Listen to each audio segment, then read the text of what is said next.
ஆம்பூர் அருகே மீண்டும் பாலாறு நுரை பொங்கி ஓடுவதால் விவசாயிகள் வேதனை அடைந்துள்ளனர். விவரங்களோடு இணைகிறார் நம்முடைய செய்தியாளர் வெங்கடேசன். இதனால் என்னென்ன பாதிப்புகளை விவசாயிகள் சந்திக்க வேண்டியுள்ளது? திருப்பத்தூர் மாவட்டம் ஆம்பூர் மற்றும் வாணியம்பாடி வழியாக செல்லக்கூடிய பாலாற்றில் கடந்த சில மாதங்களாக பெய்த மழையின் காரணமாக நீர்வரத்து சீராக சென்று கொண்டிருக்கிறது. இந்த நிலையில வாணியம்பாடி மற்றும் அதன் சுற்றுவட்டார பகுதியில் 100க்கும் மேற்பட்ட தோல் தொழிற்சாலைகள் இயங்கி வருகிறது.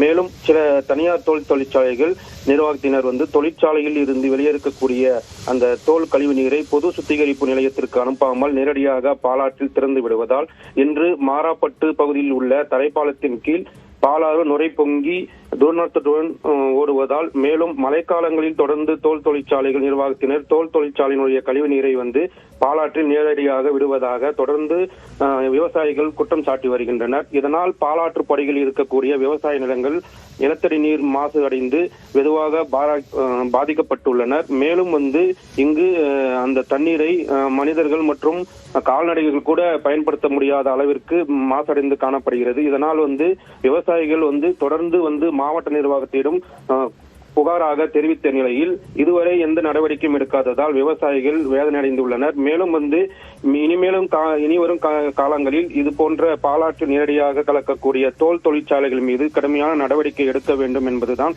இங்கு இருக்கக்கூடிய விவசாயிகளின் கோரிக்கையாக உள்ளது. அபிநயா, விரிவான விவரங்களுக்கு நன்றி வெங்கடேசன்.